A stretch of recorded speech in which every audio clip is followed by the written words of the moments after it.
दोस्तों इस वीडियो में मैंने आपको इफ एल्स का फॉर्मूला सिखाने के लिए एक बहुत ही छोटा सा एग्जांपल लिया है। छोटा सा एग्जांपल इसलिए लिया है ताकि आपके प्रॉपरली समझ में आ सके, क्योंकि बहुत से लोगों के बड़े एग्जांपल में समझ में नहीं आता है।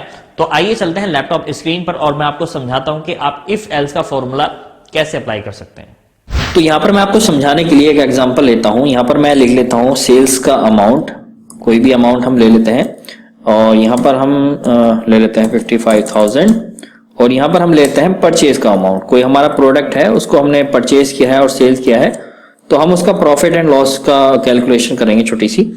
तो यहाँ पर मैंने इसको 55,000 में बेचा है और हमने इसको खरीदा था 32,000 में। ओके, तो यहाँ पर हम प्रॉफिट निकालेंगे इक्वल टू, यहाँ पर मैं हेडिंग डाल देता हूँ प्रॉफिट। और अब हम क्या करेंगे, इसको हाईलाइट करके पहले मैं कलर देता हूँ। Okay, equal to this minus this, enter. तो यहाँ पर क्या हुआ है, हमारा 23,000 रुपए का प्रॉफिट हुआ है। लेकिन कभी कभी ऐसा होता है कि हमारा परचेज का जो अमाउंट है वो ज्यादा है और सेल्स का अमाउंट कम है। तो यहाँ पर मैं डाल देता हूँ, मान लीजिए मेरी 32,000 की परचेज थी लेकिन मेरी जो सेल हुई वो 25,000 की हुई है, क्योंकि प्रोडक्ट बिक नहीं रहा था और मजबूरी में हमें उसको 25,000 में बेचना पड़ा। तो यहाँ पर हमारा 7,000 रुपए का लॉस हुआ है।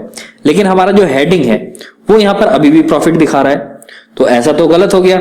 तो हम चाहते हैं कि यहाँ पर ये प्रॉफिट ना दिखाए, यहाँ पर ये लॉस दिखाए। अगर माइनस में अमाउंट आए तो यहाँ पर लॉस दिखा दे और अगर प्लस में अमाउंट है तो यहाँ पर प्रॉफिट दिखा दे। तो उसके लिए हम क्या करेंगे, उसके लिए हम एक इफ का फॉर्मूले का यूज करेंगे। यहाँ पर मैं फॉर्मूला लगाऊंगा, देखिए फॉर्मूला क्या है, equal to if bracket start, ये वाली value greater than this value, then क्या करना है, इसको लिखना है प्रॉफिट, PROFIT, इन्वर्टेड कॉमा में हमने इसको लिख दिया है, comma value if false, true वाली वैल्यू हमने ये दे दी है, फॉल्स वाली वैल्यू हमें यहां देनी है, इन्वर्टेड कॉमा में हम लिखेंगे लॉस। ओके, ब्रैकेट क्लोज और एंटर। तो अब देखिए यहां पर इसने लॉस दिखा दिया है। अगर मैं इसको सेल्स का अमाउंट बड़ा कर देता हूं, इसको हम कर देते हैं 35,000, तो 3,000 का यहां पर ये प्रॉफिट दिखाएगा। एंटर करते हैं तो देखिए प्रॉफिट और 3,000 रुपए यहां पर आ गए।